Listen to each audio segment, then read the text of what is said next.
Part 2 of this 3-part series on the Phillips mountain drive covers the section from the 4th to the 7th kilometer.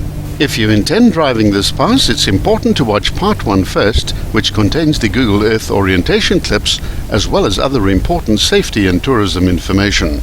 The third hairpin is reached at the 5-kilometer mark, and this is also the highest point on the drive at 407 meters above sea level.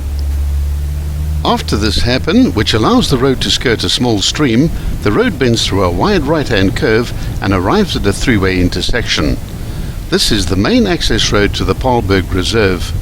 If you intend visiting the reserve, you must turn right at the intersection.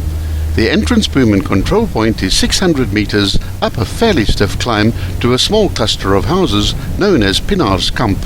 Cyclists and hikers may enter the reserve for free, but vehicles have to pay a small charge. On the mountain plateau, another whole world opens up of pristine mountain fynbos, sparkling blue dams, and the huge granite outcrops that have made this mountain so famous. At the 4.3 kilometer mark, you'll come across this small view site big enough for just one vehicle. Here you'll get beautiful views over the Paarl Valley and the Groot-Drakensberg Mountains. On the far side of the valley, nestled amongst the greenery of the Berg River, is the Victor Verster prison, where Nelson Mandela famously spent the last years of his captivity. There are 2 dams at the top of the mountain. One is the Bethel and the other is the Nantes Dam. Both provide quality water to the residents of Paarl.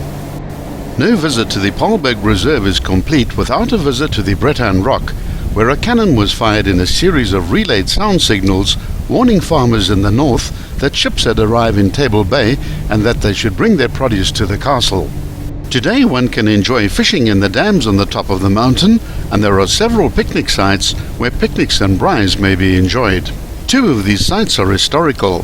One is called O Kraal, and it became the basis of a well-known Afrikaans song known as Die O Kraal Likkie. The other is called Christmas Kamp, which translates into Christmas Camp, and stems back to the 1800s when farmers used to trek up the mountaintop for their December holidays and camp at this very same site for several weeks, enjoying the year-end break.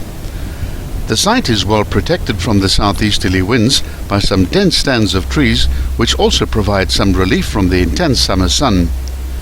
Temperatures in Paarl during the summer regularly exceed 30 degrees centigrade. If you want to get the site for the day, you'll need to arrive very early. It's possible to completely circumnavigate the reserve at the mountaintop, but be warned that some of the sections on the western side are badly rutted and very steep, to the extent that these sections had to be strip concreted to aid traction. Keep left here if you want to remain on the Phillips drive. The road now curves through an easy right-hand bend amongst dense stands of trees and large granite boulders.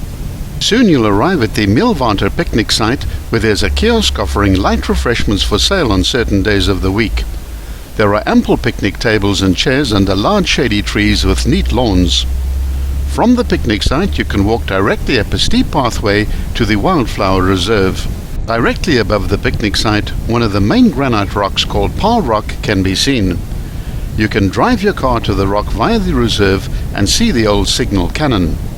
The other 2 rocks are Breton and Gordon rocks. The highest of them has an altitude of 648.7 meters, and it's possible to climb all the way to the top of this rock by the use of chains. The view from the top, after you've caught your breath, gives a 360-degree panorama of the entire area all the way to Cape Town, and Table Mountain can be clearly seen when the weather is right. From this point, the road remains fairly level at the 300-meter contour. Be sure to watch part 3 of this video series, which deals with the final section of 4 kilometers.